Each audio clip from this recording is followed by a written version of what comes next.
Well, hello, and welcome to Trash with Capital T, where we give trashy books and movies the love they truly deserve, and some deserve more than others.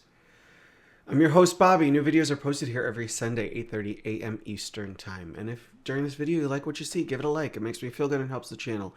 And if you want to see more of my content, check out my channel page or subscribe. I regularly release videos. I like having a very consistent schedule. So today, we're doing something a little different. Usually, here I talk about specific authors, or I'll talk about a specific book and kind of review it. Today, we're going to be moving into something that is a popular book talk and booktube, well, more booktube over topic, which is the book talkification of the publishing industry, or as a lot of videos have called it, like turning writing into fast fashion. And here's the thing, guys, and this is why I'm talking about it, because it really does apply to a lot of the books that I talk about and the type of books I talk about on my channel. What you're seeing is nothing new. It's not. This has been going on forever. The difference, now, there are some things that are different, but really the oversaturation of a popular genre is not new. This has been going on as long as publishing has been going on. And a lot of these books end up falling into my territory, trashy. Because you do have books being pushed out with quantity over quality as the ideal. Now, does that mean all of the books that are being pushed out are bad? No. But it does mean you are going to see a much larger and faster push to get books into market. So, the genre this is usually talking about is romance, or specifically this day and age, romantasy. And if you enjoy those books, awesome. Like, there's nothing wrong with that. But what you are seeing as fans of this genre is the market is going to get oversaturated. You're going to have a lot of not great books pushed out very quickly. Now, way back when this happened, these books would be released as paperback originals. They would be pushed not so much to bookstores, but more to general stores, to drugstores, to grocery stores. These would be books that would be printed looking like this. And we're not going to talk about this one specifically, but looking like this and be in a paperback rack. The difference now is because digital printing has brought the cost of publishing down, the books look bigger. Like, they look fancier. They can have things like sprayed edges or special editions without causing a supreme increase in printing. They also can be longer because bookbinding and digital printing costs have come down because of the digital age. These books, these old pulps, this is a zebra paperback from, I want to say, the early 90s. This is when I actually am kind of like reading on and off. This is 93. These books had page count limits because it was expensive for them to print over a certain page amount. There's a reason why when Stephen King first released The Stand, he actually had to edit the book down from its giant, like, 1,000-page plus to like a 700-page or 500-page book. It was much shorter because of publishing costs. We don't really have that anymore. And with the rise of digital and self-publishing, page count is whatever you want it to be, which sometimes is a good thing. Sometimes, maybe you guys need to self-edit a little more. But who am I to say? But what you as the reader are seeing is your favorite genre is popular. And they want to make money off of it. Because publishing, guess what, guys? Here's a big hint. Publishing is about making money. These big publishers, they need to make money to stay afloat. They want to make money. Small publishers, same thing. Indie authors, they want to make money too. Some of them might do it if they can, for the fun of it, for the art of it. That's great. But the majority of these authors are doing it because they need to live. They enjoy writing, they love it, and they want to do it as a career, but they need to be able to make money doing it. So they're going to write what is popular, and they're going to try and get books into market as fast as possible. For top-tier authors, you generally did not see in the past them release more than one book a year. You didn't want to oversaturate their fan base with books. That has changed over the years, especially now. You see authors put out more than one book a year. didn't mean they wrote one book a year. It was a literal marketing ploy. You would put out your book. Like if you were a major tentpole author, if you were, I'll use Stephen King as he's a perfect example. If you were Stephen King, you are going to release your big book that year, and all the sales are going to drive towards that book. All the marketing is going to drive towards that book. You are not, and then you have your next couple books lined up for the next couple years to extend your longevity as a top tier writer.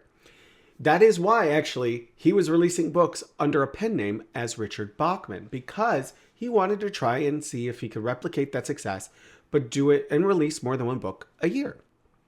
Nowadays, we don't really stick to that, although you will notice that big name authors tend to not push out books more than maybe 2 books a year. It depends, unless they're doing a series or something like that. They are going to have limited. But if you're talking about mid-tier authors, people who are digital only, self-published, they're pushing out 4 or 5 books a year. And guess what? The authors who are writing for Zebra, this was written by Pat Graverson, but a good example, I've already done a video on her, Ruby Jean Jensen, William W. Johnstone. They are writing or publishing, not just writing, publishing they were publishing 3 to 4 books a year. That was not unheard of. Johnstone, especially, he pushed out horror novels and westerns. He was, I'm not a particular fan of his, but these were people who, they didn't get a huge advance. They got a couple $1,000s a book, and they had to push out as many books as possible. These books were written to a page count so that the publishing costs were kept down. But they flooded the market, and people bought them because they were yearning for that kind of content. Well, we still have that. What has changed, like I said, is the cost of printing is less, so these books can look prettier. They don't look like this. They are made to sit. This is a cheap, pulpy book. It was not really made to last. These books are being put out now. They're made on nice paper. They're made to last because the costs are lower. The other thing that has changed is the way these books can be marketed. Before, if you wanted to get your book marketed, you had to get reviews in major publications, and you had to get on TV. You had to get on talk shows. You, as an author, had to be able to sit down and talk to someone about your book. That is how it worked. Now, because of social media, and specifically TikTok and YouTube, we have, instead of having a TV host, we have a bunch of people sitting on the internet recommending the book. And don't think for one second any publisher or author is above potentially, maybe, nudging a few of those people to give the book a good review. Now, most reviews out there, and I'm gonna tell you right now, most of the reviewers out there are gonna give you an honest review. Why? Because if their integrity is busted, their channel is gonna be shut down. Book Talk and BookTube can be very unforgiving for that. So yes, they're gonna give honest reviews, but you have a much larger pool of people to review books. And you have a system like TikTok where it's going to use an algorithm to push stuff that seems popular, that people react well to, or just react to. So they're going to push certain types of books. But it's no different really than what you had before. It's just on a smaller yet wider scale. I know this seems like a lot, but really it comes down to what you're seeing, specifically with the romantasy genre and romance genre right now, is what we have seen for decades. It's not new. It's not. And you are going to see, because these genres are popular right now, you are going to see a lot of mediocre material get pushed out. Now, I will also say a lot of this comes down to personal taste. And it might also be that some of you guys your reading is getting oversaturated with a specific genre and you're looking for something else. It's a good idea to kind of examine that and go, did I enjoy this book or did I not enjoy this book because I've just been reading too many like books and maybe I need to look at something else, at a new genre? Or is it because this specific book that they're pushing maybe just isn't that good, which happens, but maybe it's time to shift away. That doesn't mean to abandon. If you love romantasy, if you love that type of stuff, but you're getting tired of the same thing over and over again, give it a break. Maybe go try just general fantasy, or try a thriller or a mystery. Try something else. Because what's also happening is your brain is taking in too many of these stories, and these stories are going to be similar. They're all because of the fact that they are in the same genre. They're aiming to do similar things. If you are reading these books and going, but there's no political intrigue, there's no this, there's no that, well, maybe try something else. Because maybe that specific genre generally does not feature a lot of what you're actually craving. Maybe the problem isn't always the books themselves, but you as a reader evolving or changing or cycling out, as I like to say, of that specific genre for that time. It's perfectly normal. There also is the fact that when a genre is popular, you're going to have, as I've already said, a flood of rushed books to the market, which is not new. It's not new. It is very common. Yes, publishing is faster now thanks to digital publishing. But Zebra was releasing 5 books a month, pushing them out very quickly at a rapid pace, using a lot of the same authors. And a lot of these books were written and published very quickly. The same goes on with romance novels. You have your top tier romance authors, and then you have a lot of mid-tier authors who need to push product out.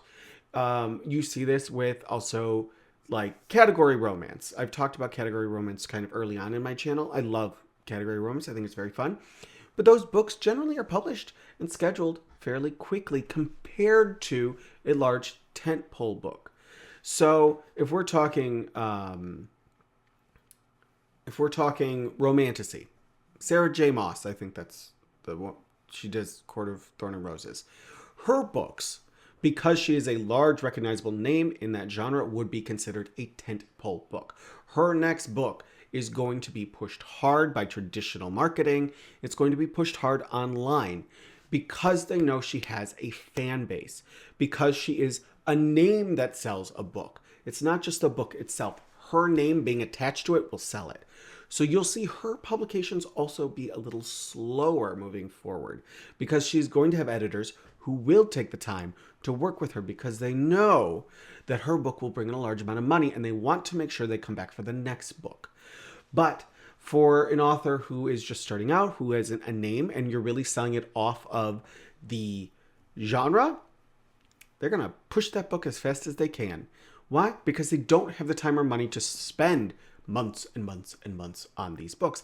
And if it's an indie author, they have to keep up with the algorithm of Amazon. So they have to keep their name and their books pushed up in search results. That means releasing regularly, being consistent. That's why you see those books, they have shorter lengths, or if they don't have shorter lengths, they have very quick, short release windows between books. That's why. Now, one of the videos also brought up all the covers are starting to look the same. Again, not anything new. That is actually a really common trend within publishing. You are going to create something that is easily recognizable as this specific kind of book. Again, using Zebra. This one isn't actually a great example of it because this is a full illustration, but they used covers that were very simple black backgrounds with usually a creepy doll, a creepy child, or a skeleton on the front that told you instantly what this book was, who it was for, and what kind of genre they were pushing. That was not uncommon. It's actually not uncommon outside of the States either. There is a genre of horror films or thriller films from Italy called giallo, which is Italian for yellow.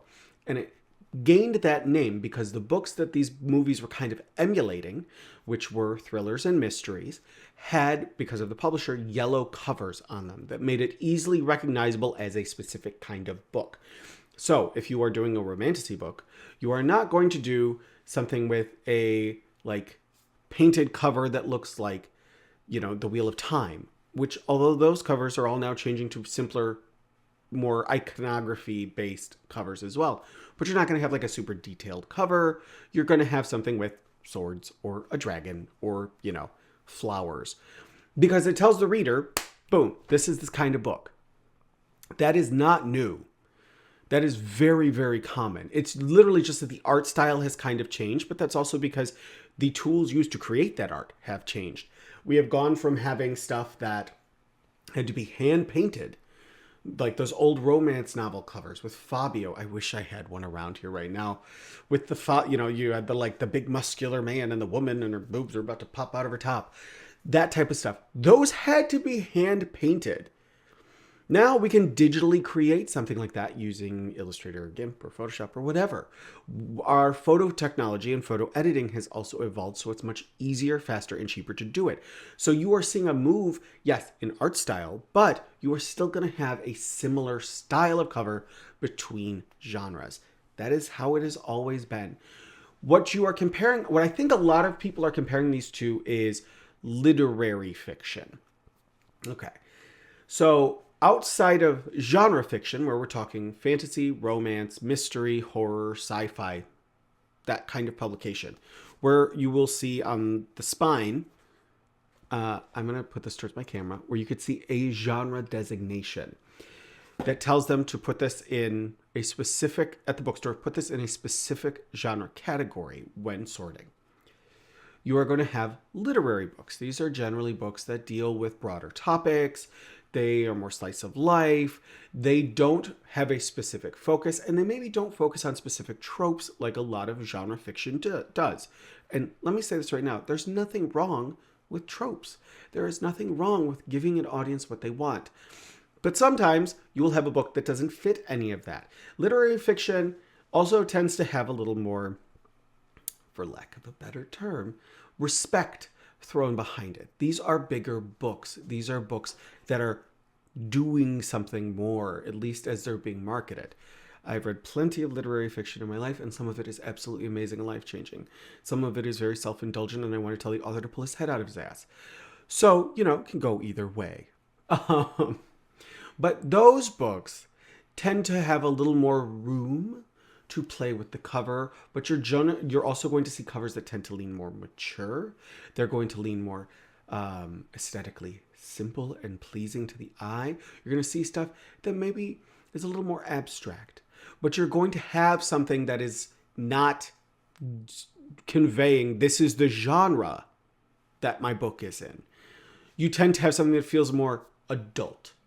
Not adult, but grown up.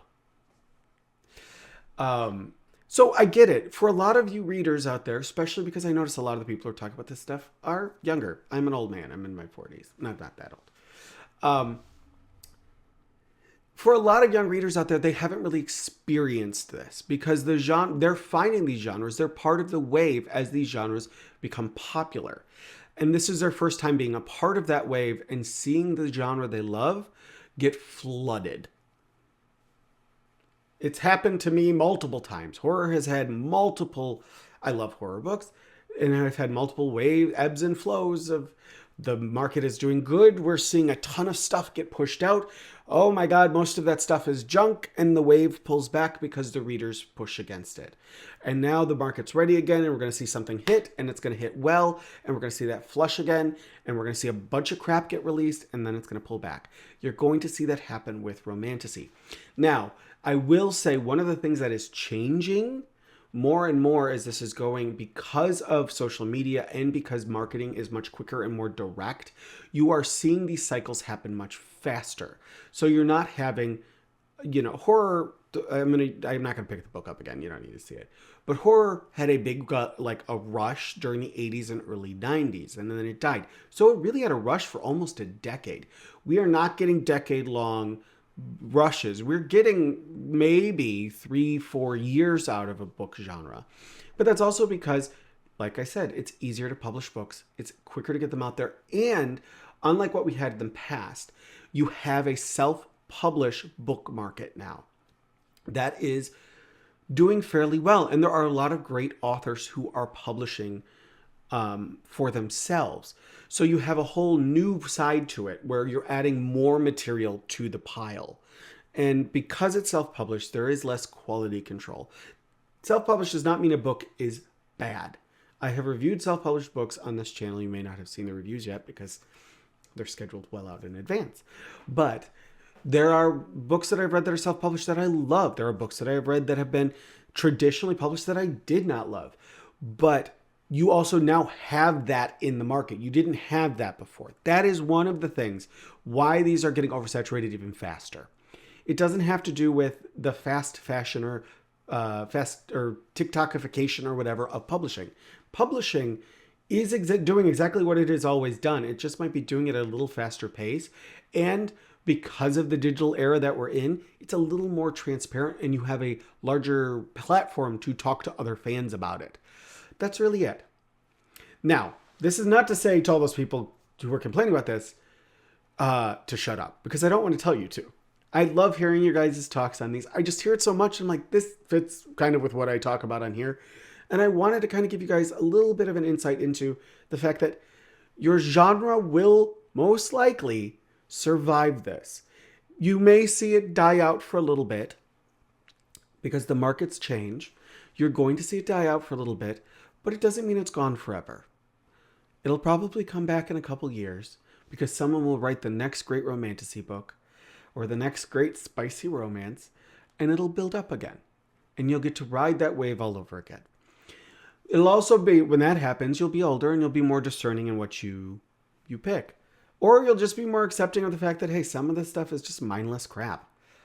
There's nothing wrong with that. Sometimes you just want to read mindless crap. Not every book is going to stick with you for life. I have read plenty of books that I have enjoyed that I could not tell you two things about now because I read it 5 years ago and the plot didn't stick with me. But I can tell you books that, and I'm talking books like cheap paperbacks that I've read that stick with me, that I love. So, don't let this kind of keep you from exploring or even talking about books. But, when it comes to book recommendations, maybe be a little more discerning. And understand that not every person has the same taste as you. So what happens is, I think is what is happening, is because a lot of people are getting book recommendations from places like TikTok or YouTube or Instagram or any of these other algorithms, you find one person and you like their video, or you watch their video to completion and they start showing you a lot of the same stuff. That person may not actually have the same taste as you, but because you engaged with their video, you're getting a lot of their taste. So, maybe search around, get off of, if you're looking for good book recommendations, get into other areas, look online and other places, because these social media sites, these video sites probably are pushing you towards specific types of content because they think that's what you like. It may not be. I tend to be very weary when it comes to book recommendations and critics.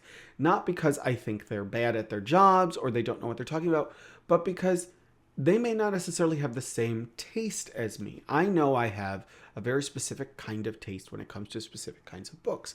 So I tend to find critics who fall into those same categories. So I'll go to them. Even if that's not getting pushed towards me, I will go to them over anyone else before kind of widening my search. But I always widen my search.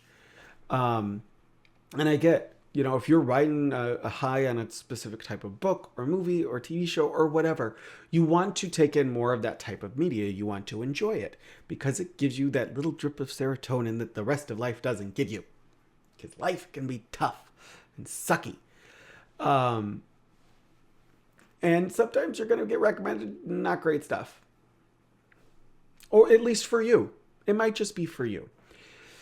Okay, I've rambled on long enough, and I'm actually giving myself a little bit of a lightheadedness because I'm talking so fast. But I'm going to kind of leave you on this note. Do not worry. Do not freak out.